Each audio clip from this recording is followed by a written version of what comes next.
Hey guys, welcome back to the Musings of Maverick channel. It's Maverick here. We are ready for Fire Force episode 8. So, last episode, Shinra and various other rookies went to do their, training rotational program with the first company. We had a little bit of a duel and whatnot, and now, they gotta get their investigation started, right?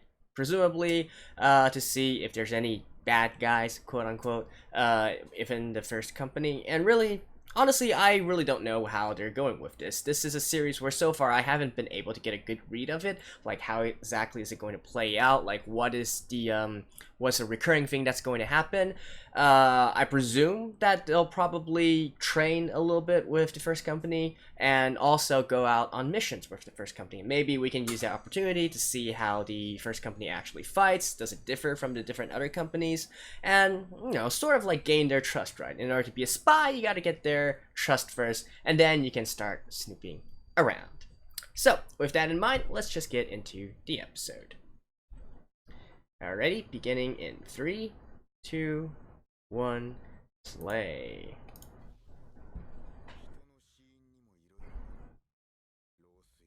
Yeah. Self-immolation.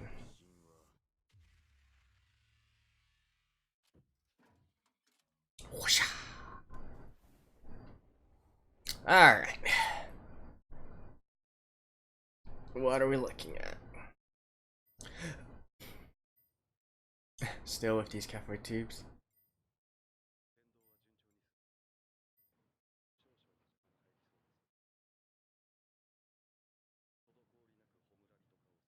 Is this still in Tokyo?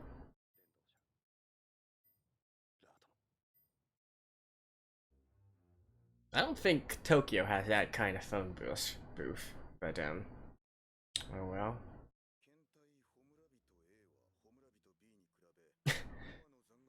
And you're really just hanging out here, aren't you?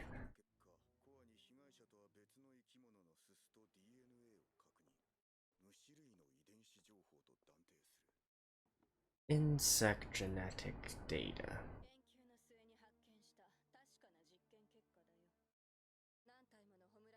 Hmm.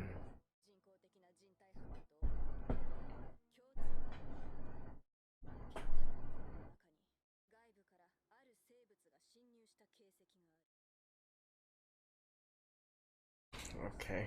Insects? Fire insect. Okay. Well, that was the episode title name. That's interesting. Alright, let me skip this real quick. Rise and shine!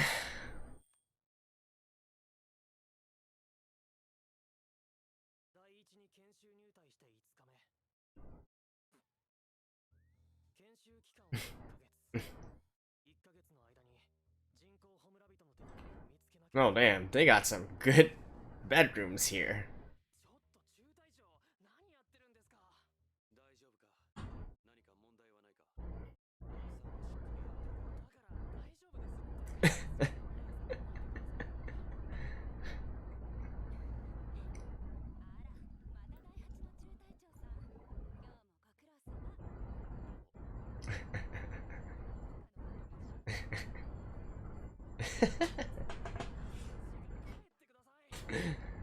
Like an older brother or father or something.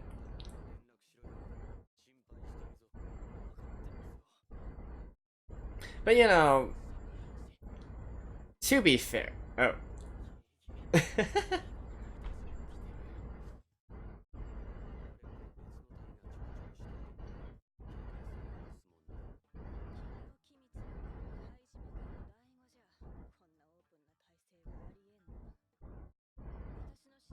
I mean, as I was saying, to be fair, they are doing some sort of covert investigation operation. So checking in every day does seem to be not out of the question, right? At least to make sure they haven't gone missing or something.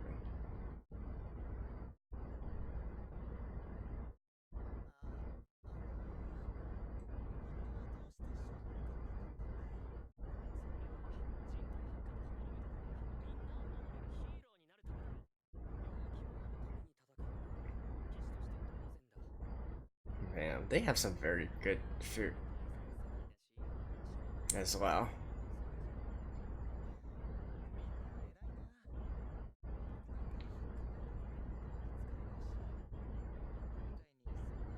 Oh, is that cat girl in the background?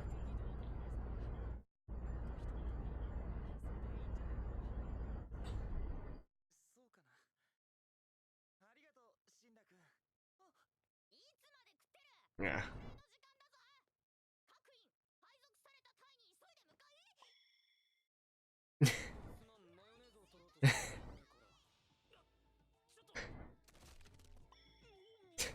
This girl. What is this character? Like, seriously. Oh.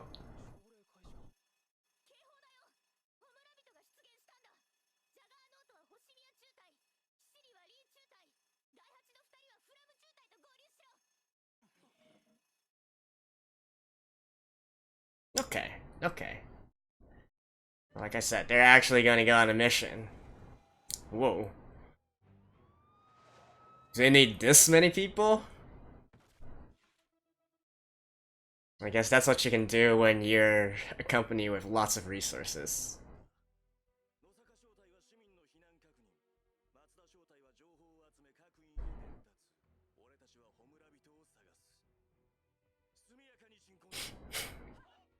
Hmm.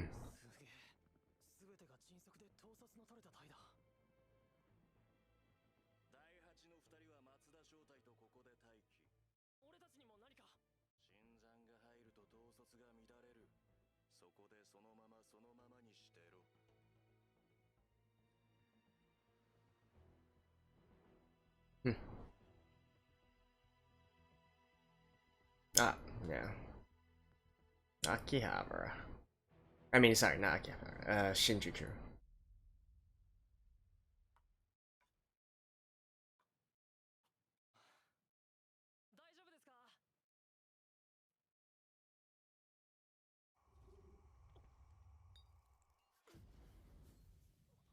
Oh.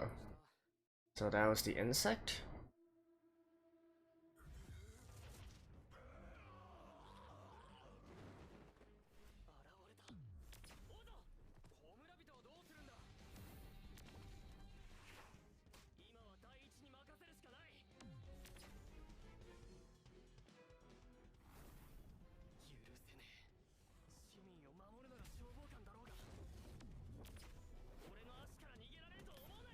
Why did I assume it's a fire soldier, though?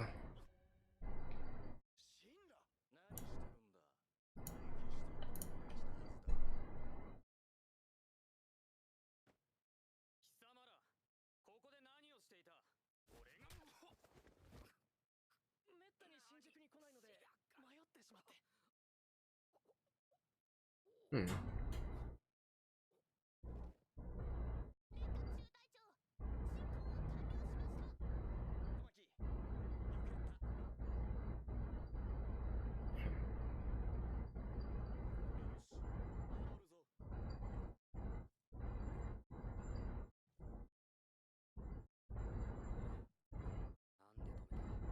You need evidence first.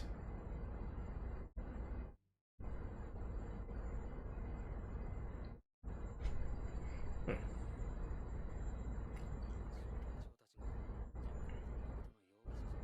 You know, this thing is...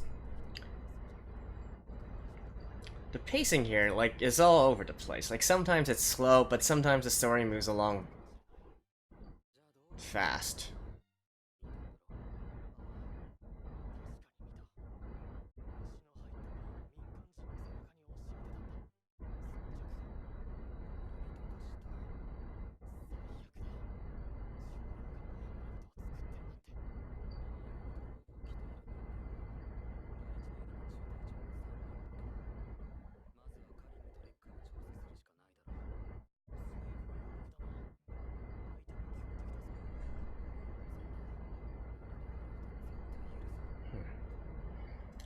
Are you guys gonna, like, maybe report back?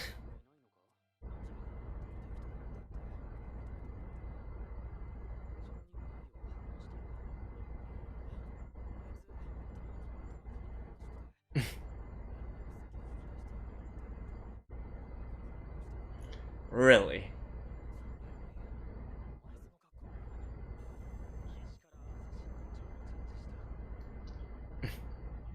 Sure, dude.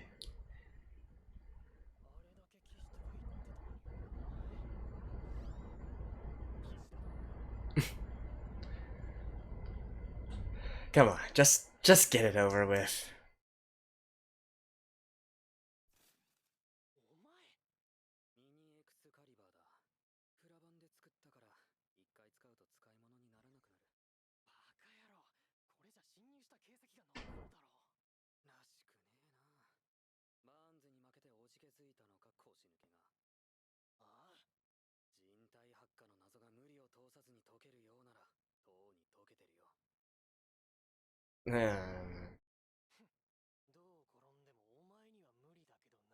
Can't really agree with this way to go about things, but they are just a few kids, after all.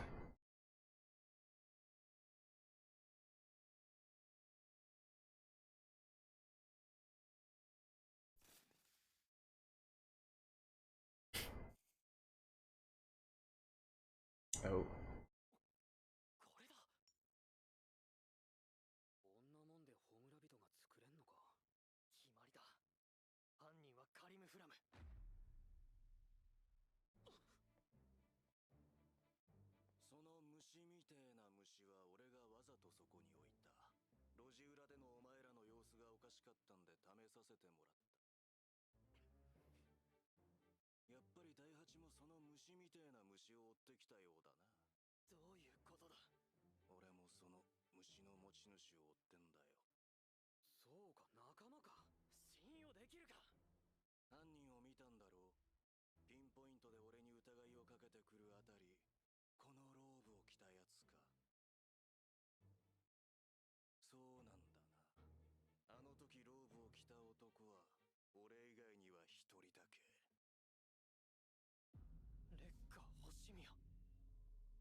Hmm.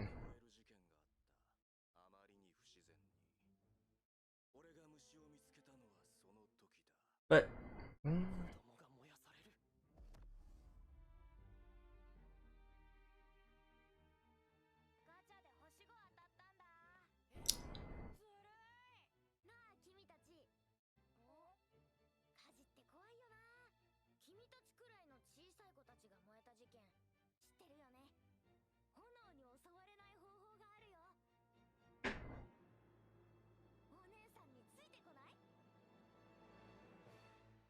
What?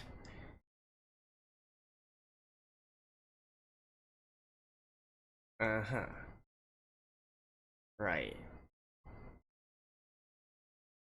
But still, you guys just believe him? But...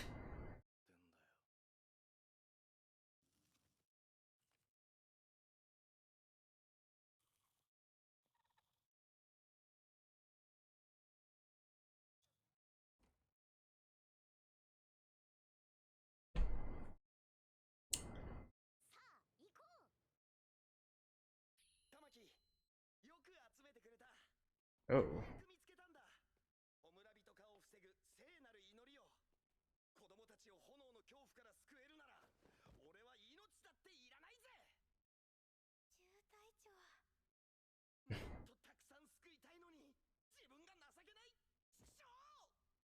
Okay.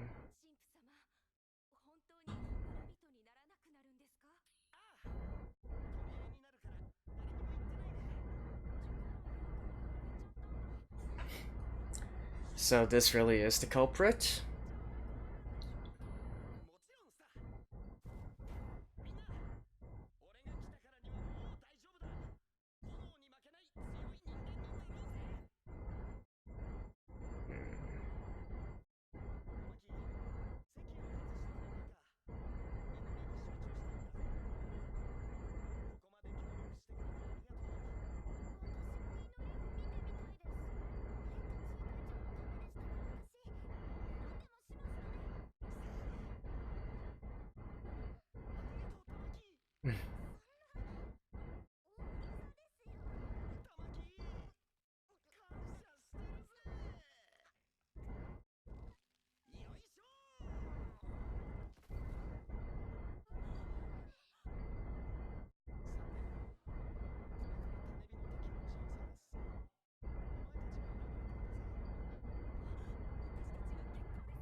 Is that like teleportation?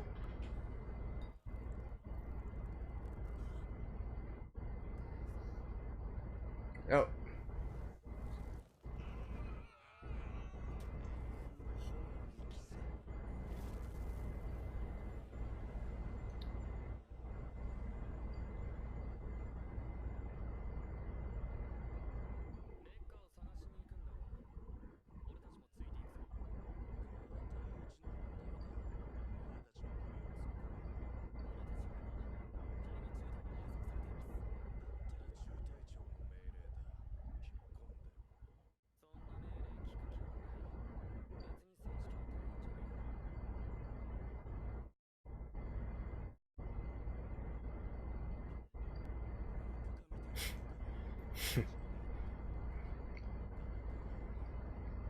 Yeah, that's convenient.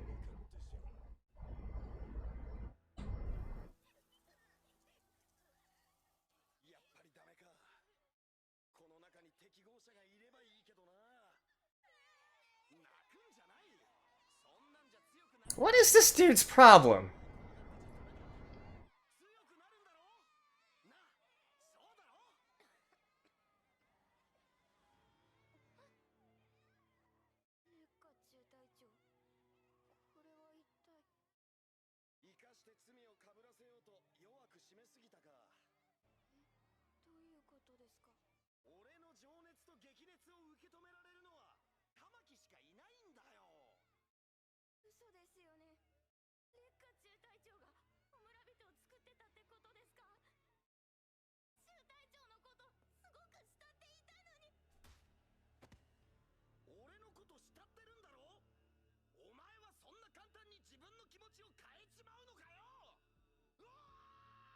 What is this dude's problem?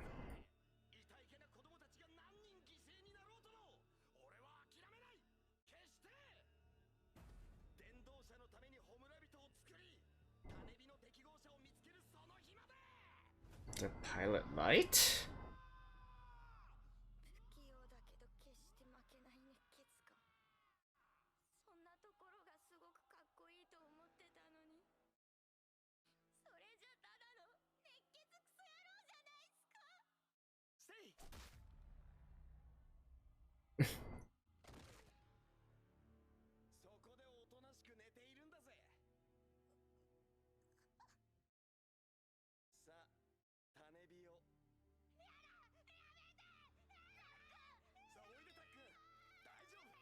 Oh shit.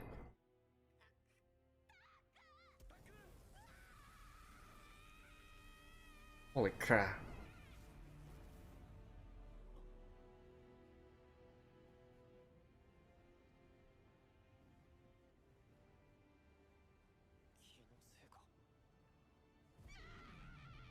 No, it's not your imagination.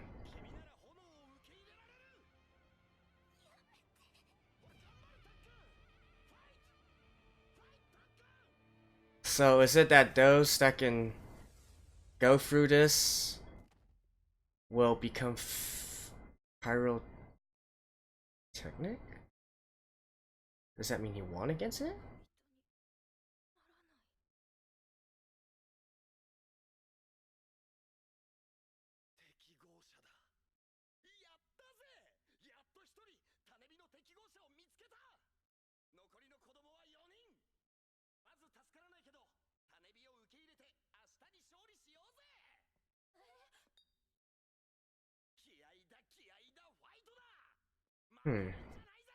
It's obviously some kind of selection process, but for what?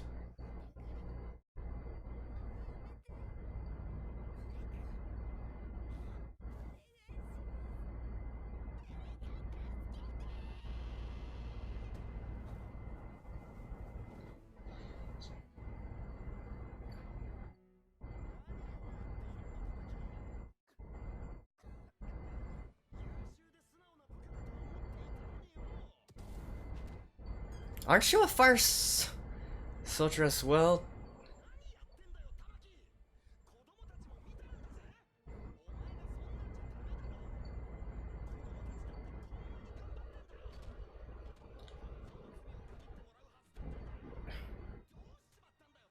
Oh, I'm more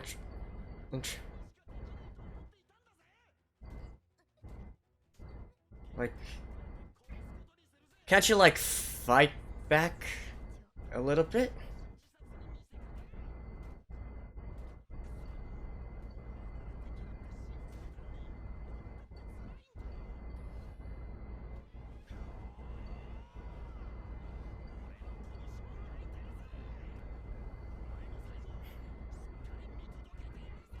And this,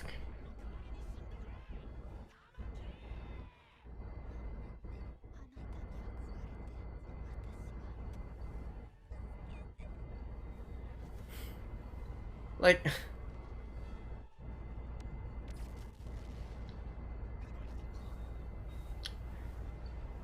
yeah,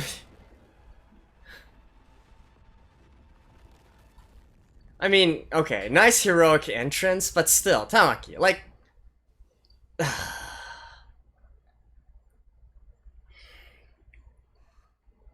like, come on.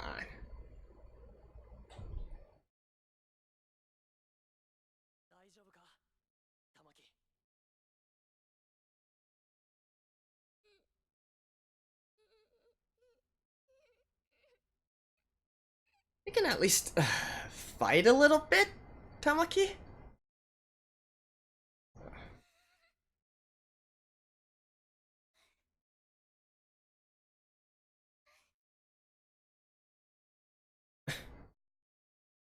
I,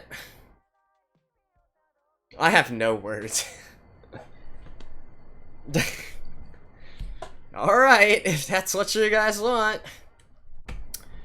Alrighty, so we actually progressed quite a bit in this episode, but honestly, that ending was, fairly, fairly hard to watch, right? And I'm not saying it because it's a girl getting slapped around. I'm saying this because, honestly, it just fell flat for me on so many levels. Like, Tamaki's character, so far, she's been what? She's basically like this fan service character, right? She's got this lucky lecture ability, which apparently puts her into very compromising situations. Fine, she's a fan service character. I can get that. I'm not inherently opposed to it or whatnot, but it has to at least be interesting, right? And she provides comedic relief and whatnot. Okay, so fine. But still, she is, after all, a fire soldier, right? And to really just be in this kind of situation where she does literally nothing and then just turns into a damsel in distress and waits for our main character Shinra to save her, that I really can't get behind. Now, granted, okay, let's take a look at this situation, right? So, I'm not gonna be overly harsh on this, so let's think about this. For Tamaki, why is it that she couldn't do any kind of retaliation, or even though she is a fire soldier in her own right, and apparently a pretty cocky one at that, since that's how we know of her from previous episodes, right? She still has confidence in her abilities as well. So what can it possibly be? So we can go one of two sides. One would be she is, just on a power level inferior, way inferior to the lieutenant here. Okay, that is possible, right? But in that case, then I feel like it's the animation here that's falling a bit flat in actually portraying this to us. Like, we could have gotten some hints, or, she could at least sort of attempt to struggle against the lieutenant, and then, faced with overwhelming strength, she could not really do anything. If it was that kind of situation, I would be fine, right? Again, we know that Shinra is sort of an outlier in a certain case, so him having a higher power level or whatnot, we can't expect all rookies to be on that same kind of level. And lieutenants, a second in command of a company, they should generally be very, very strong, right? So, okay, I can get if it was that kind of case, but still, the animation there, the way that they portrayed the whole scene, it really seemed more like, Tamaki really didn't do anything. She didn't even attempt to resist, right? When she finally got her fire years out, I was thinking, okay, finally, she's maybe going to take a stand or something, but no, just a normal kick, and then she was back on the ground again. So, I don't know what was up there, right? So, beyond the power overwhelming part, possibly the other part would be a mental breakdown, right? A mental break where, okay, so these lieutenants are people that she really, really respects and really looks up to and whatnot, and so she can't handle the reality of, you know, the lieutenant that she's admiring actually being the person who's going around turning children into infernos and whatnot. And so she's suffering sort of like a mental break, right? Her reality has been broken. Everything she knew about was a lie and whatnot. Okay, I can accept that kind of situation as well, you know, being immobilized with this kind of emotional shock. But even if that was the case, then again, I feel like the animation failed to really put enough emphasis there on her emotions and whatnot to, I mean, sure, we could, I guess maybe, I'm not sure if I'm going to blame the voice actor and whatnot or the animation, but basically that entire scene, even if they were trying to portray sort of like a mental break, like, how could you do this? I looked up to you so much, you know, that kind of stuff. I think that was what they were trying to go for here, but overall I just feel like it didn't really come through well enough. Like, there's tons of these kinds of scenes, which we can take reference from lots of different other anime as well, and I have to say, you know, honestly, they did not, if this was what they were going for, they did not do this scene particularly well. Now, the very, very ending, though, however, where Tamaki was basically there crying, you know, when Shinra asked her, "Are you okay?" And then she was, you know, sort of like you know, her emotions, her facial expressions during that scene, where it seemed that she wanted to loudly bawl out and whatnot, and just break down into tears, but then she's looking like she's trying to hold it together, still trying to keep a level of, not really professionalism, but a level of dignity, I guess you could say, or a level of pride there. You know, that scene, okay, that was a well-animated scene. I'll give them that there. That was probably my favorite animation out of this entire episode. Well, actually, never mind. The Shimura kick was probably the first, and then Tamaki's, you know, facial expressions during that very last scene when she was crying. That was pretty good, right? So if they were trying to go for the emotional road, then I feel like they should have done a little bit more to make it more similar to that cry at the very end, right? So, I don't know, man. I'm fairly disappointed in her character right now. I guess maybe she'll be redeemed later, but really, yeah, I didn't really like how they handled her situation here. I'm not sure if it's maybe a little bit different in the manga or whatnot, but, anyways, that's my opinion on this situation. Now, going back to the actual, you know, plot at hand, right? So again, Fire Force is, I don't know, like, the pacing of it is just so weird, right? Like, there are times when you feel like it's so slow, nothing is really happening, and then other times it's like, bam, and there we go, we're moving the plot right along. They found a culprit. Like, I was thinking they were going to be an investigation for quite a while, right? Like, you know, looking at different clues, trying to piece together a puzzle and whatnot, but no, you know, literally next episode they already found who was the culprit behind, you know, the I guess traitor, you could say, from the first company, and, you know, they already know who it is. They're already making a confrontation, right? So yeah, it's the pacing of this is just all over the place. Like, sometimes it's slow, sometimes the story is moving along really fast, and, you know, next thing you know, you're already facing up with one of the enemies, one of the major enemies here, or major antagonists here.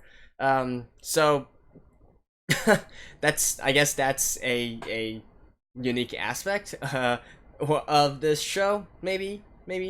But yeah, so that part was kind of weird as well. I mean, I'm not complaining. I'd like for the story to kind of move along as well. It's just that it's kind of like, you know, it's, how should I say it? Like, when you're in a car and then you're sort of like, you're accelerating and then you're stepping on the brakes, and then, you know, it's jolting, right? So I'm not really sure how to think of this entire situation right now, and that's why I say it's one of the hardest series for this season for me to actually have a grasp upon, because I really have no idea where they're going with this, or what exactly they're going to try to go to within even literally the next scene, right?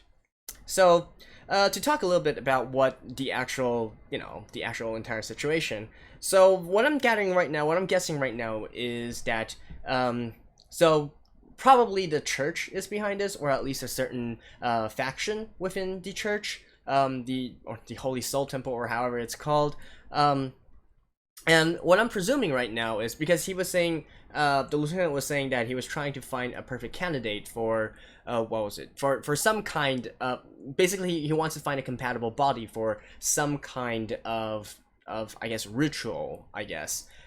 So immediately what I'm thinking of is that maybe this is a summoning ritual of some sort, maybe to summon, one of the gods, quote unquote, of the Holy Soul Temple or whatnot, or at least trying to, in a fundamental way, change who they are, right? They're not actually humans anymore. They're sort of like mediums for these infernal slash, I don't know, godlike creatures or whatnot, or at least something of a unnatural power, right?